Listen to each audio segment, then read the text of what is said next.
That never used it. Don't know what it does. The bone tool is used for animating, and it's really useful when you're gonna move joints, arms, necks, things like that. And it's really complicated, and that requires a whole tutorial just by itself. Now the bucket tool. The bucket tool is used for fills. And for example, I got the rectangle. I wanted it all red. Man, I use that. What if I want it all blue? Choose blue. Again, one thing here. I'm gonna use my pencil tool.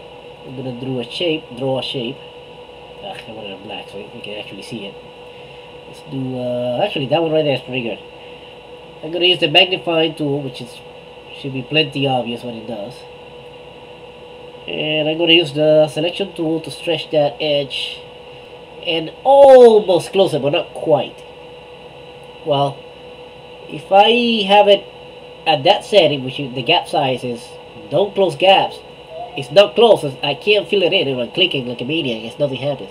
I usually leave it at the largest gap setting, and you'll notice that it does it there. I just have to zoom out a little bit. Now I'm gonna use the bucket tool, and it fills it in. It completes the gap. Very useful. I just usually leave it the biggest size possible. It's really helpful.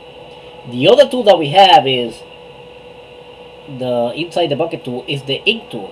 I'm gonna select what it does. It draws the stroke. For example, you see this painted here, this red drawing brush that I did, but it doesn't have an outline. Well, I can use the ink tool and just create one. I can actually change the size of it, and now I have the stroke. Very useful tool, but sometimes you erase things and you lose your stroke.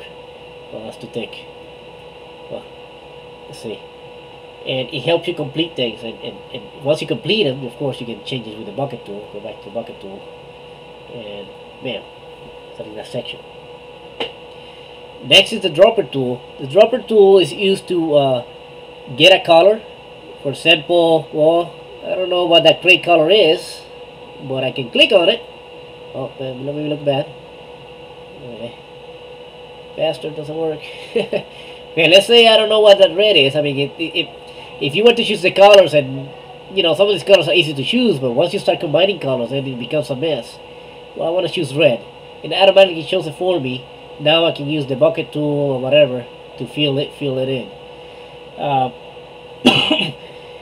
It's really useful because a lot of times you mix colors, and say you're drawing a person and using a skin color, and now you can't get the right tone, and it's a pain. Well, you know, let's say I do that. So I do a rectangle.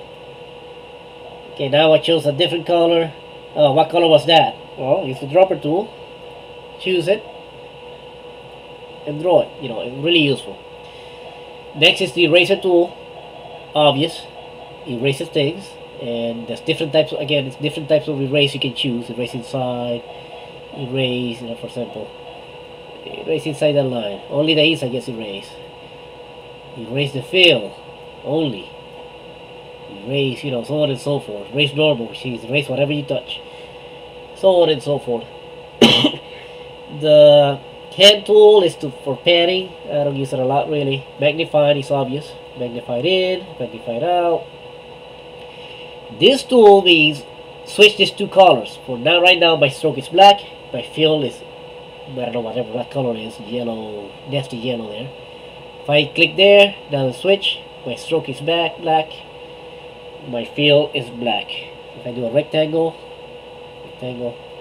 boom. If I switch again, boom. Real nifty. Yeah, nifty little tool. One more thing I wanted to mention. If you go right here, there's different settings you can use with Flash, and this will set up your layout. I like Animator, and I do program. I like programming. I program some games in Flash. Even though I do that, I like Animator because it gives me all the tools you normally will use. There's different ones. I think Animator is the best. It's up to you really. For the tutorials, I use this. Some people say for programming, Designer is better, but I usually do my editing, text editing or programming editing in a different file. I use BIM, so I don't care. I don't get too much. I really like this setup right here. So if your screen is different, I should have mentioned that at the beginning. Choose the animator, not anything else. Well, that's it for now. Next tutorial, I'll do. I'm gonna draw something and I'm gonna animate it. Okay. Until next time. Bye.